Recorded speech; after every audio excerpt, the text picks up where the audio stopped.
What's up guys, welcome back to the YouTube. Really excited today. It's been a long 10 days of devoluming and we are back in full volume finally. And not a better way to start than on push, just pressing some heavy weight, let's do it. On flatsmith today, and I think the last time I did it I did 3.5 plates. So we're going to see how that moves and slowly getting up to 4 plates. But we're going to show you basically my push setup, showing you kind of how to ultimately build your top line. This is what this video is going to be about, just building that thickness through your top line. I see a lot of people in their physique, sometimes they have good medial delts, but they'll lack that like depth through their physique here. How do you get big front delts? How do you get a big chest? Just getting that thickness through your top half is so important. Especially when you hit that most muscular, your front relax, you need that depth through here. So we're going to go into that, basically showing you how to nail that combination. We're getting really strong at presses. We're also doing like the more technical stuff, exercise selection, all that stuff. Let's do it.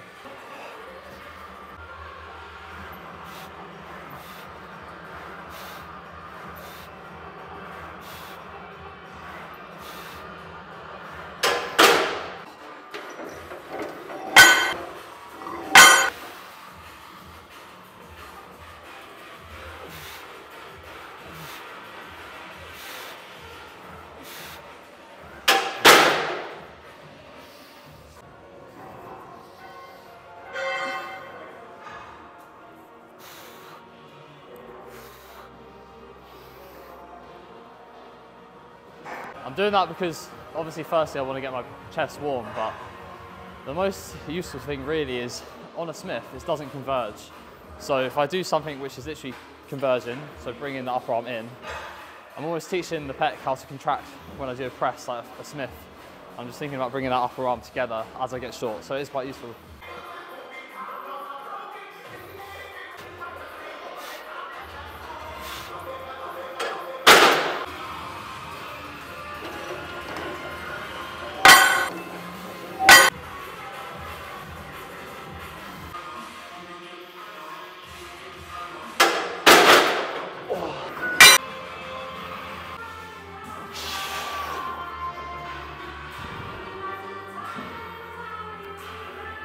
Oh.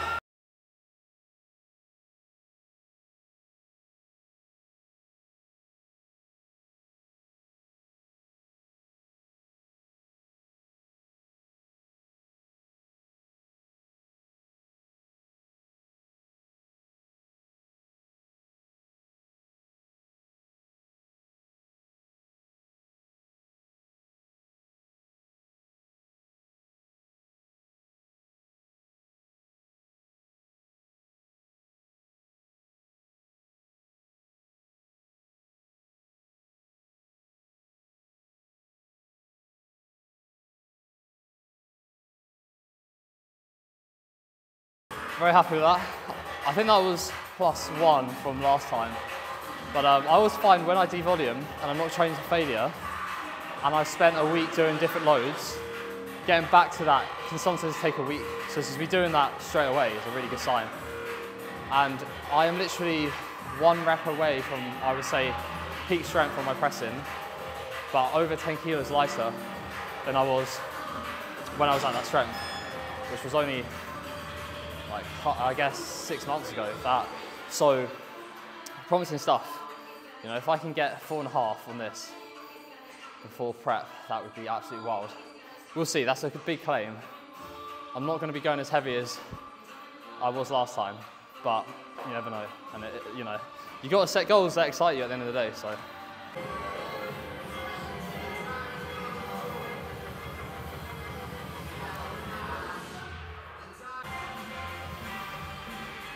Three, 2, 1, yes.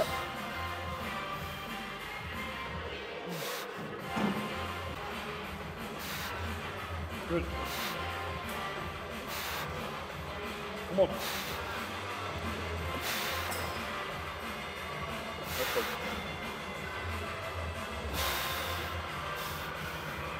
Drive. Again. Come on. Yes. Oh. Whoa. Oh. So we just ticked off flat Smith, and you know, I'd say the thing about flat Smith at the end of the day, you've got to look at it this way. If you're strong at that, you're going to have a massive top line. Like, you're going to have big triceps, you're going to have big delts, you're going to have big pecs. It's going to hit all three. So pick a movement like that, like a flat dumbbell press or a long incline dumbbell press or flat Smith or something that is just going to get you excited, and that strength is going to transfer to a lot of tissue across your whole top line. So we've done that, and now we're going to go into more of the kind of, I guess, more precise stuff, like a machine shoulder press, like a fly.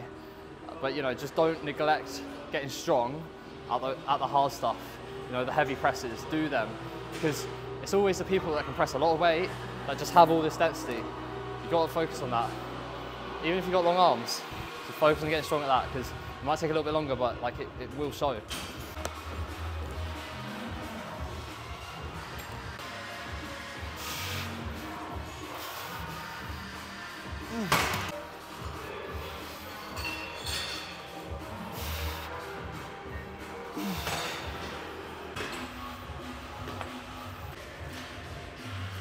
It's a nice feeling coming back into full volume, because I'm just someone that, you know, I love the growing phase, but I love, you know, when you're in the gym and you feel like every set is doing something, you just know that it is doing what you want it to do in terms of putting on muscle. I think a lot of people go, what is your favourite phase? Dieting, growing phase? And it's like, without a question, it's a growing phase. Because I hate going into the gym doing stuff that isn't changing something. You know, retaining tissue in a prep, great, that's obviously a very effective thing to do, but there's no better feeling like hitting a PB and knowing like that is going to make me bigger, that's going to grow muscle. And the more you get fixated on that, the more you're going to love training, and the more you love training, the more you're going to want to go to the gym, the more you're going to be consistent. So yeah, get obsessed with that. Stop getting obsessed with, I don't know, the long-term goal. Just get absolutely obsessed with what you're going to do the next day when you go into the gym and progress. Because if you like that, you're always going to want to do it. So.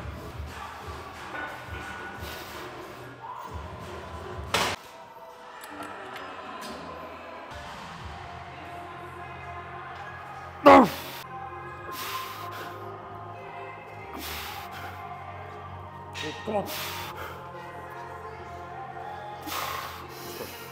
Drive. Again.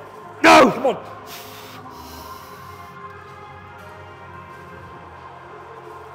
Oh. That's, that's like a rep up. Well, no. 5 kilos up, down on the rep, so maybe a bit more than that. But yeah, I think a lot of the time people get held back, getting worried about like, when do I go up and load in? You've got to get that like full send mentality. When it's there, just go for it, you know?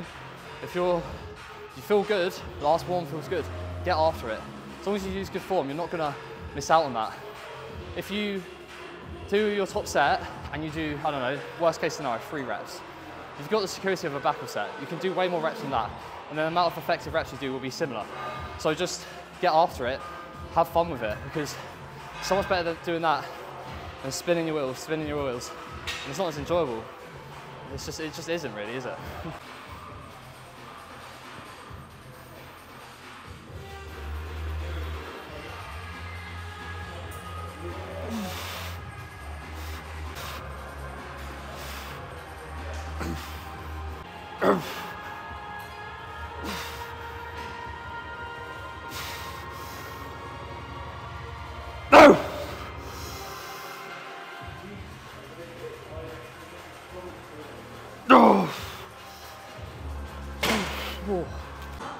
So we're on to probably like, well, I would say one of the most important things in this session for me is just getting more medial delts. Like, I wouldn't say I have narrow clavicles, but they're not wide. And when you compare it to someone with very wide clavicles, you know, I need that width as much as I can to stand out against them. So, you know, something that I have is, I guess, I like pop and density through the front delt, but you know, if I can get more here, that would really benefit me. So volume's been adjusted in this session a little bit now, and I'm doing less pressing and more lateral raise work. And what I've been doing, I've been incrementally, you know, adding volume as time goes on, slowly at the right time based on my recovery capacity. And I've done that all the way until I deloaded. And now I've deloaded, I'm bringing the volume back down to like that baseline level. Because when you push volume, then you've got this stimulus that's quite high, and then volume-wise it needs to keep going upwards. Or if it doesn't, you need to be getting stronger, right? But then when you deload, volume comes down massively. Therefore, now to bring that novel stimulus back in, you don't need to be doing what you were doing before.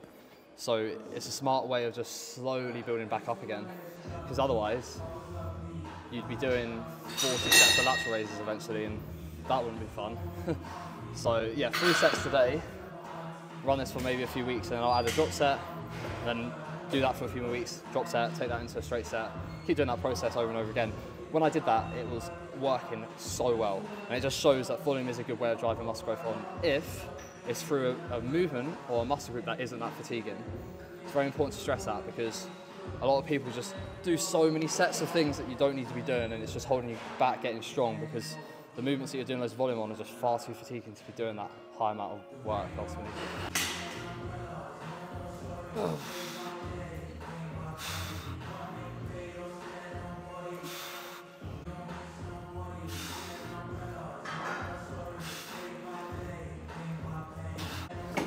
This is probably my favourite lateral raise I've ever used. The reason I like it is I prefer the back support, because I can be here, I keep my trap down. So you've got your trap down and out of the movement, and then you just drag your elbow across.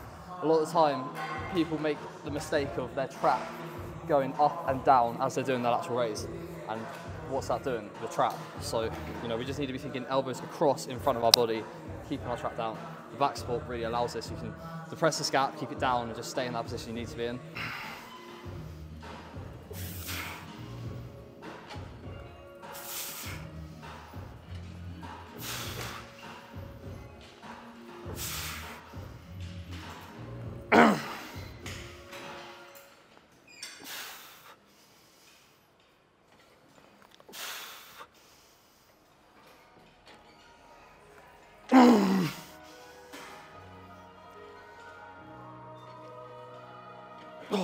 Oh, fuck.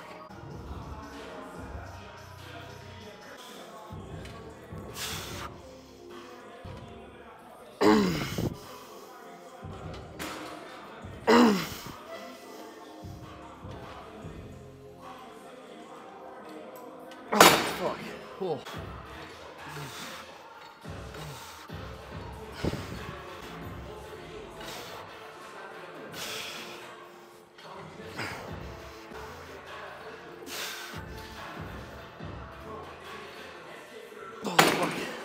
Going on to probably my favourite fly variation right now, which is a standing back supported cuff fly.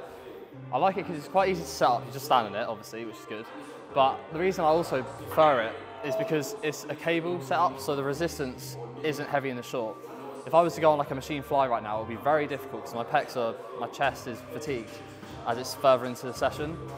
But the key thing when you do stuff like this, like cable setups, is write down the setup. I make this mistake myself. I go in, I rush in, I'm like, I want to do the set, and I'm very stubborn, I'm like, whatever, I can figure it out in my head, and I'm like, no, that doesn't feel right, that doesn't feel right. So just write down the settings you have it on. So, you can see this turns, so I've got it on setting 3, and then level like 5 on here. It's really important you do that. If you change it each week, it's not really standardized, and you might go down a rep, or you might go up 3 reps, and you might think you're progressing, or you're not, and actually it's a change of the setup that's actually dictating it. So write down what the setup is, especially on stuff like this. I think you should do it on loads of it. There's so many different machines that you benefit from writing it down. But the height of the seat, all that stuff. It does take a while, it's a bit of faff, but if you're trying to get that extra percent, that is something that will give you that extra percent, in my opinion.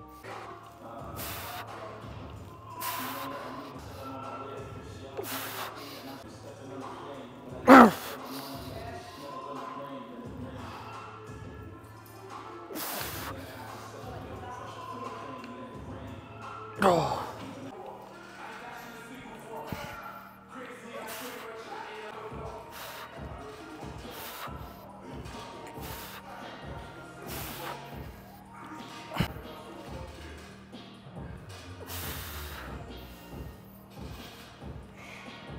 No.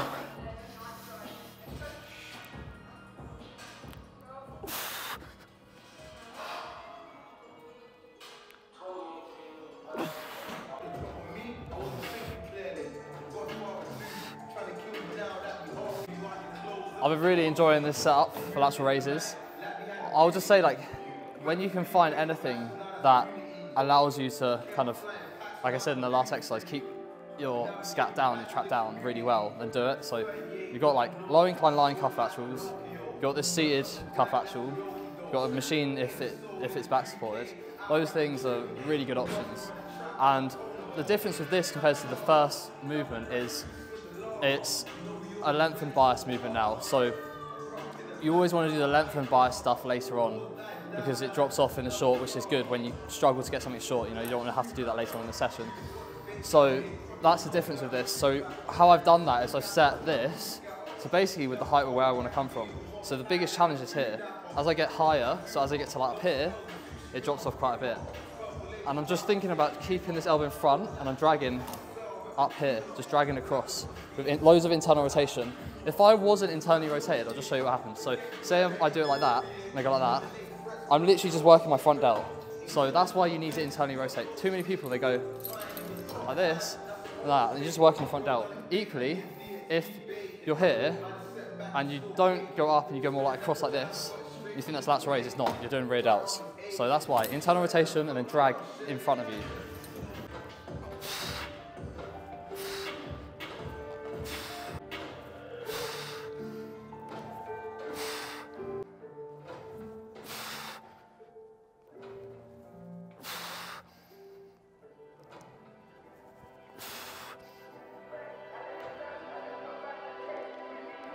Oh.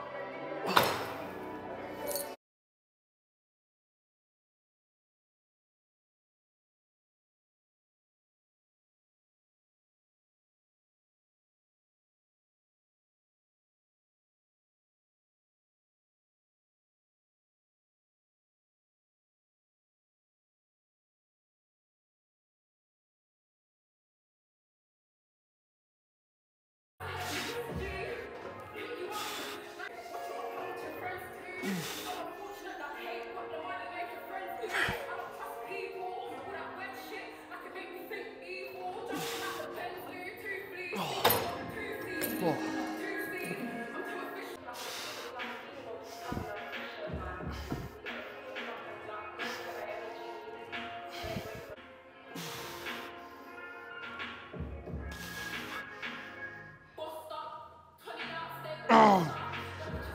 Oh my god, this song's terrible.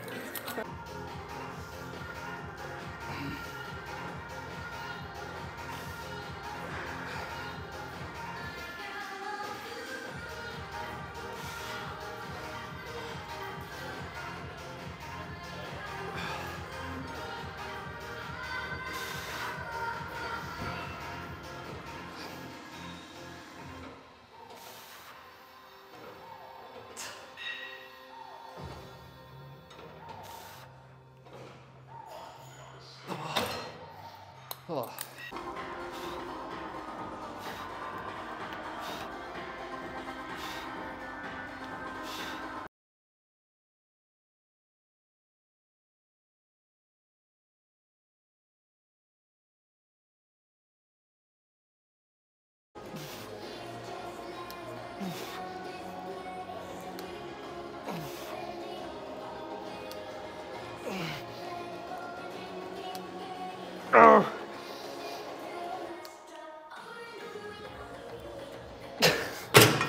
The length and partials are perfectly timed.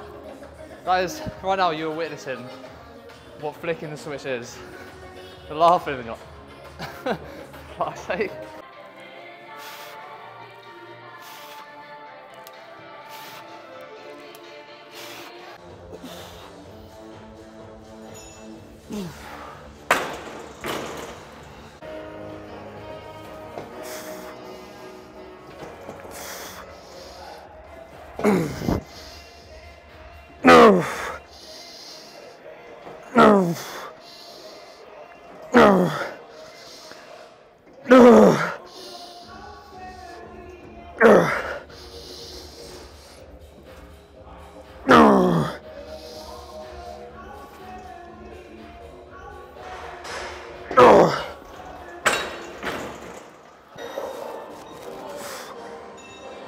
Oof.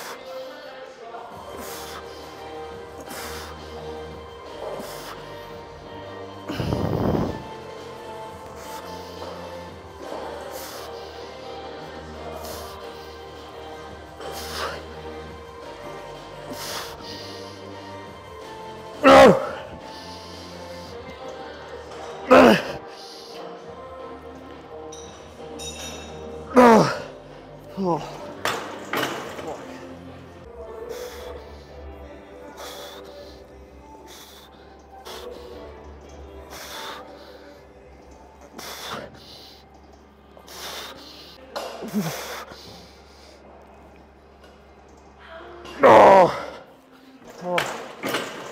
oh fuck, that hurts.